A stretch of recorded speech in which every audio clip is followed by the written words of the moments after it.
Bismillahirrahmanirrahim. Alhamdulillahi rabbil alamin. Wa sallallahu wa sallam wa baraka ala rasulina Muhammad wa ala alihi wa sahbihi ajma'in.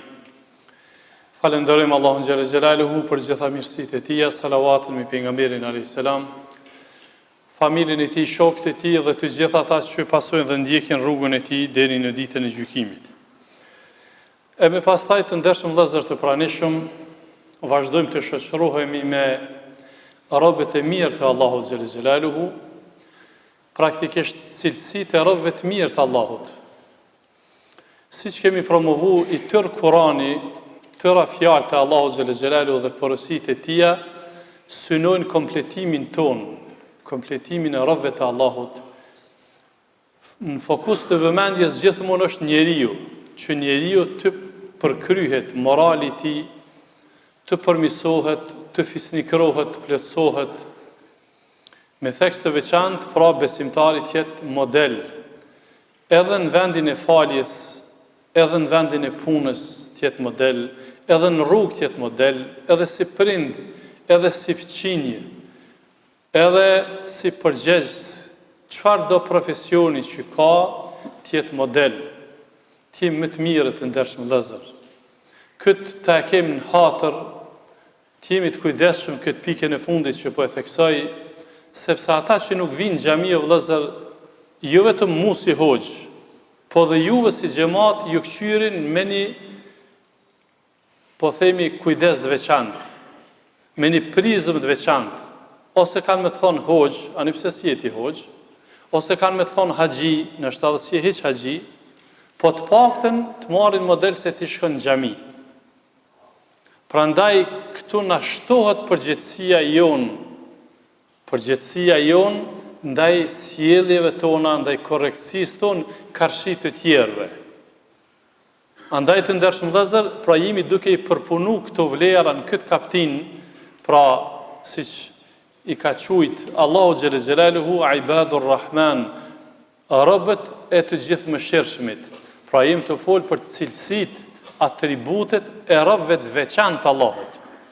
Pra këta janë robë të veçantë të Allahut xhalla xhelaluhu. Andaj të bëhemi prej tyre, të mundohemi që edhe më të përsosmi virtytet tona. Nuk jemi të shenjtë, nuk jemi të pagabushëm, nuk jemi melaçe. Mirë po jo edhe të bëjmë veprime skandaloze që të tjerët të irritohen nga ne, të irritohen prej sjelljeve tona. Ose mos e bëvë Zoti me thonë, unë si që ky mu bëha, ja unë qështu shkoj në xhami. Bën vaki edhe kjo, sepse muj me dalë edhe na prej vetvetes. Por nësë një formë nuk do duhej me leju kjo më na përcjell, situatë e pa dëshiruar. Më na thonë dikush, unë isha falë veç që ta s'du me marë model, ose do thotë s'du me marë si shembull për me qenë ky model i Islamit. Andaj të ndershëm vëllezër, na jemi njerëz, gjithmonë e synojmë atë që është më e mira. Pa humbur kohë, kemi qenë duke trajtuar citatin 65, prej robëve të mirë të Allahut është që vazhdimisht i shoqëron lutja që Allahu mu na mbrojt prej dënimit të xhenemit. Sepse çu thot Allahu në Kur'an, "Faman zuhziha 'anil nari wa udkhila al-janna faqad faz." Ai që ka shpëtu nga dënimi i zjarrit xhenemit, edhe ka hyrë në xhenet, Allahu ky ka pështu. Prandaj vëllezër, duhet na shoqëroj kjo lutje. Siç do t'i cekoni disa lutje tjera që janë të veçanta, që janë iniciuese, po si mësim të përgjithshëm, po duhet me nxjerr vëllezër ai që e ka në kujtesën e vet, një musliman, një besimtar që vazhdimisht e lut Allahun, Allahu më na mbrojt prej zjarrit xhenemit. Çfarë mësimi nxirret këto? Nxirret një mësim tjetër i veçantë që ai është i kujdesshëm pastaj, nuk i bën punë që e çojnë në xhenem. Nuk i bën veprat që e çojnë në xhenem. Ai që vazhdimisht në kujtesë ka, o Zot, ruana pi xhenemit. Se sigurt kishte ndaj diçka më me vlerë, Allah e kishte përmend. Pra, na pasi që folëm disa citate, me i plotësu disa vlera, tani Allahu po na mëson që për robët mirë të Allahut është robët e mirë vazhdimisht e lusin Allahun, e shoqërojnë duat, lutjet, ka do që të shkon e lutë Allahun. E sikur të kishte ndonjë lutje më të rëndësishme se që kjo, e kish përmend Allahun. Pse? Se bindja jonë është që Allahu rastësisht nuk përmend asgjë në Kur'an. Pastaj Allahu nuk përmend në Kur'an asgjë që është e dëmshme për neve, e panevojshme për neve. Jo, çdo gjë që Allahu e përmend është e dobishme, është e rëndësishme dhe është me vend. Prandaj ato dua tjera tani janë më të lehta. Kështu që siç edhe dini, prej duave që na ka mësuar Allahu në Kur'an, e që është pjesë e namazit tonë, në fund namazit, çfarë themi? Rabbena atina fid dunya hasana. O Zoti ynë, na jep të mira në jetën e kësaj bote. O fil akhirati hasana, na jep të mira në botën tjetër. E pastaj wa qina adhaban nar. Dhe mbrona nga zjarri i xhenemit. Në çdo namaz. Pra i lusim Allahu më na dhon të mira në këtë botë, se na jemi këtë botë të jetu një herë. Pra, kjo e ka të logjikën dhe e ka vlerën e vet. Që Allahu fillimisht na ka mësuar me u lut një herë për vlerat e kësaj bote, më na dhon Allahu të mira në këtë botë. Jo pse kjo botë zotëruan është më e mirë se ahireti, jo. Po janë gjëra që na i prekmi, janë gjëra që na i jetësojmë, janë gjëra që na nevojitin jetën e përditshme. E pastaj i lusim Allahun për të mirat e ahiretit. Dhe mbrona nga zjarri i xhenemit. Pastaj e dini hadithin e Abu Hurairës radhiyallahu anhu, që thot se pejgamberi alayhis salam në fund të çdo namazi kërkon të mbrojtjen e Allahut nga 4 gjëra. Në çdo namaz, në fund, në tehiyatin e fundit, e bënte këtë dua. Allahumma inni a'udhu bika min adhabil qabr. O Zot, unë kërkoj mbrojtjen tane nga dënimi i varrit.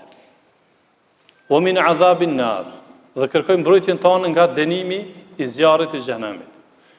O min fitnetil mahya wal mamat. Dhe nga sprovat e jetës edhe të vdekjes. O min fitnetil mesihit dajjal. Dhe kërkoj mbrojtjen tane nga sprovat, fitnet e dajjalit.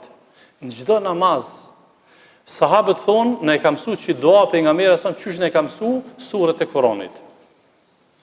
Është mirë, vëllezër, nuk është obligative, është mirë. Mo na shoqëru këtë dua në fund çdo namazi. O Zot, mbrona nga azabi, dënimi i varrit. Fillimisht kuptojmë këtu që dënimi i varrit është hak. Çysh ka thënë pejgamberi alayhis salam në hadithin e përgjithshëm, varri ose është kopsht prej kopshteve të xhenetit, ose është grop nga gropat e zjarrit. Që i bie se sipas gjendjes që ka njeriu në këtë botë, pra besimtari i cili ka besuar Allahun, i cili nënshtrohet Allahut, largohet nga mëkatet, largohet nga gjunahet, varri i tij bëhet kopsht nga kopshtet e xhenetit. Mirë po, kujdesi vazhdimisht duhet jetë. E dini rastin aty në 2 sahabëve, ku pejgamberi sa më ka dalë me një grup sahabëve, po hec, edhe i ka pa 2 varreza. E u nalt te ta, e ka marrë një deg, e ka thyer një deg në mënyrë vertikale, e ka nda për gjysmë. Edhe ka vendos një pjesë të degës të njëri varr dhe një pjesë tjetër të varrit tjetër. Hadithi është i saktë. Edhe ka thonë: Innahuma la yu'adhabani wa ma yu'adhabani fi kabira. Këta 2 janë tu dënu, po flet për musliman. Është të fol për musliman. Është të fol për namazli. Këta 2 janë tu dënu tani, po nuk janë tu dënu për diçka shumë të madhe. Jo pse kanë bërë paganizëm, shirk. Ka thonë: Emma ahaduhuma, njëri prej tyre nuk u mbrojt kur ka kryer nevojën fiziologjike. Kurse i dyti ka bajt fjalë. Dhe dietarët islam kur e kanë komentuar kanë folë gjërë dhe gjatë. Kanë thonë, ky i pari nuk është mbrojt, nuk është të ru gjatë kryerjes së nevojës fiziologjike, ka 2 kuptime. Një kanë thonë ose nuk e ka ruar avretin. Zoti ju nderoft, ka urinu rrugës, sikur që shohim njerëz. Edhe e pret ky dënim. Ose nuk u ka një kujdesshëm gjatë urinimit, është spërkat. I kanë 2 rrobat me që ato u falë. që ky është një arsye e dënimit në varr. Tjetri ka bajt fjalë, me i prish njerëz. E ta çka ka thonë pejgamberi sa po na intereson. Çka ka thonë?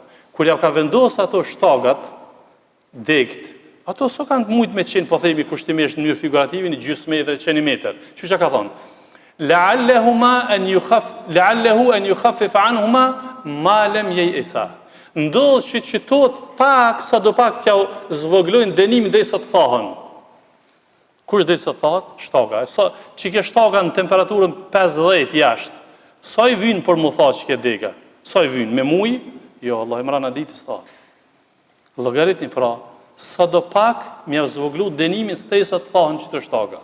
Që i vjen vëllezër që pra du të me pas kujdes. Për që ata çdo sen kur e ndëgjojmë që nuk bën me bën qitë punë, mos e merr me sportivitet.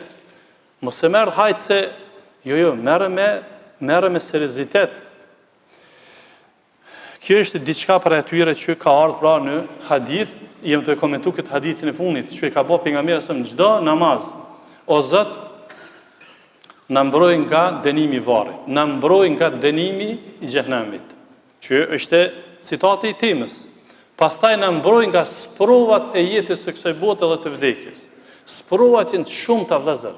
Sprovat, fitnet, telashet, kur e godasin njeriu, mund me rreziku besimin e tij. Kemi raste, kemi për njerëz që janë ardhur në fal, edhe s'falet më. Ka xheru një kohë, nuk ka xheron më. Kemi kësira ka. Çka? Sprovat. Se nuk është përgatit për sprova. Prandaj, përgatitja për sprova në radhë parë është imani fort. Imani gjithmonë duhet me shku të forcu imanin. Forcohet imani me vepra të mira dhe të largu nga mëkatet. Por, gjithmonë të shoqëru me dua, o Zot, mos na i sprovoj imanin. Mos na sprovoj Zotin trup, smundja. Këto janë krejt që shkojnë favor tonin. Për këto paguhemi vëllezër. Ani pse na jemi të dopt, jemi të lekësht, jemi njerëz që shpesh njerëz i bojnë sene të mëdha. E sprovon Allahu në fëmijë ose në pasuri ose në diçka, pse mua Allahu më sprovon, muslimoni s'bën me thënë këto. Allahu kur sprovon ta do të mirën, por këto janë sprova me koston favor tonin. Me ta sprovu Allahu imanin, atë rrezikosh.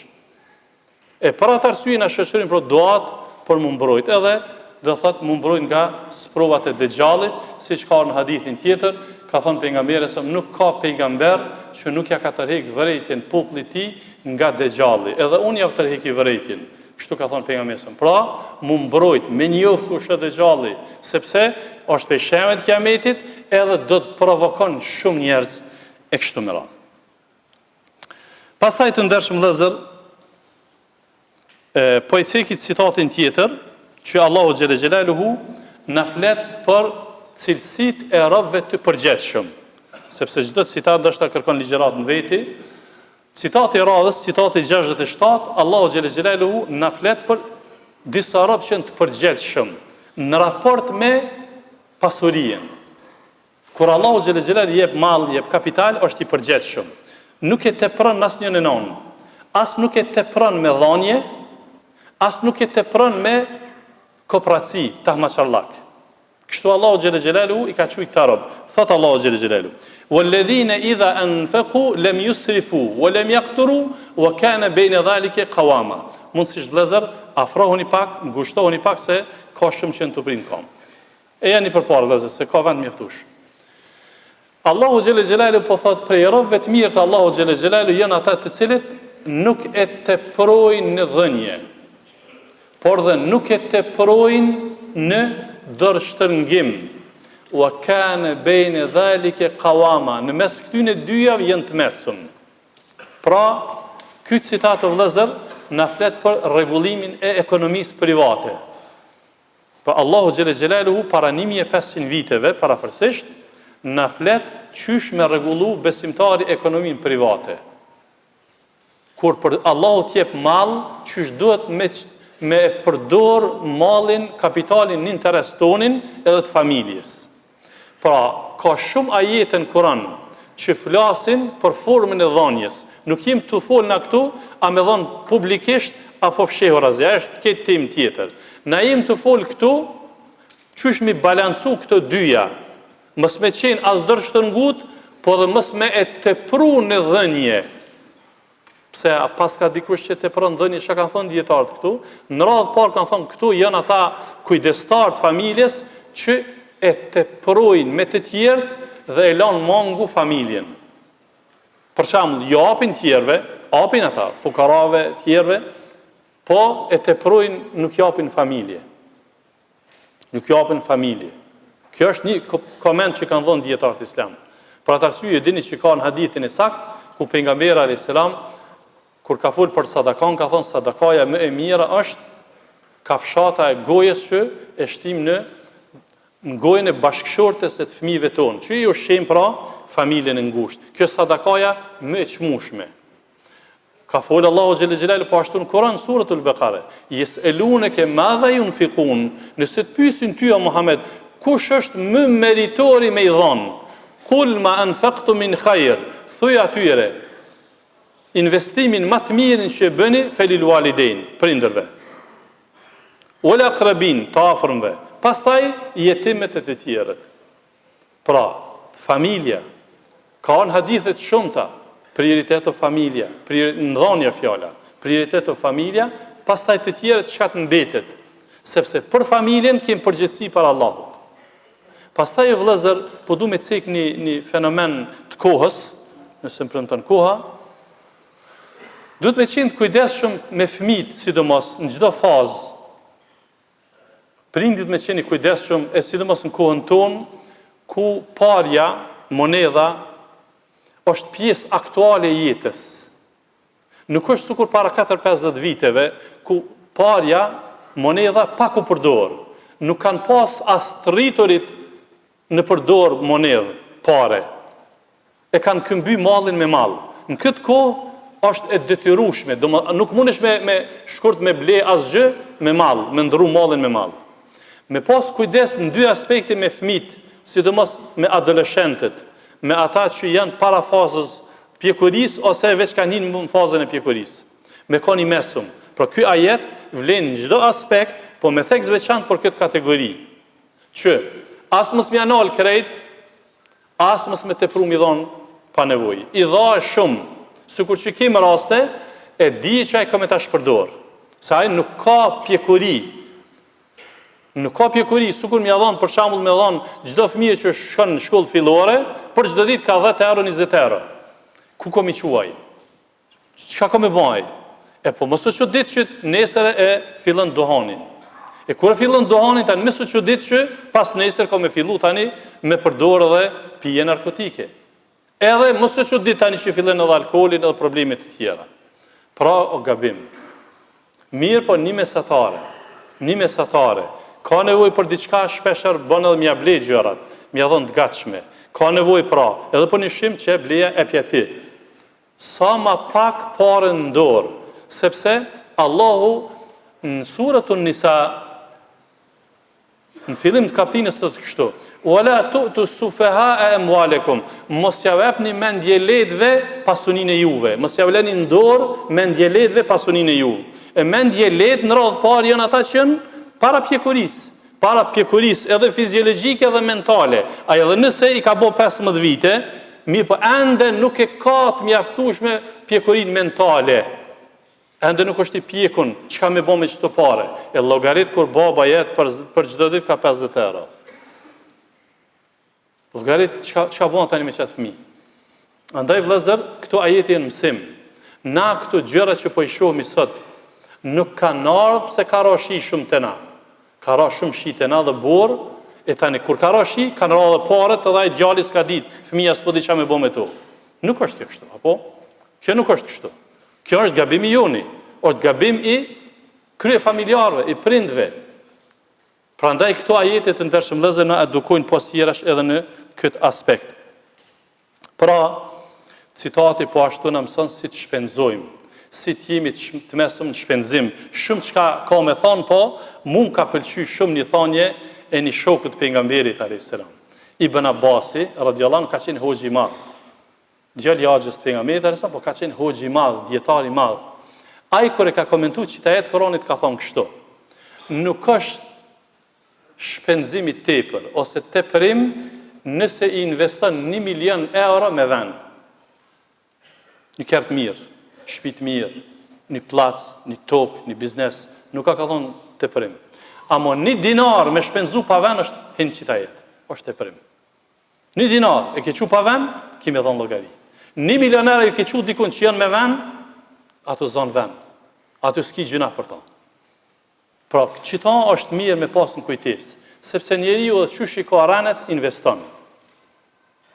Dikush i ka ranet me ble një shtëpi 20.000 euro, dikush i ka ranet 1 milion euro.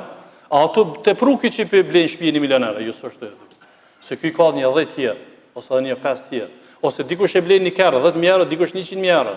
Ky që i ble 100.000 euro hoxha, ato hinë gjuna? Jo, hinë ato hinë gjuna. Pse? Sa i blen me mundësi që i ka. Ky i pari me mundësi që i ka, kaq jeshtë.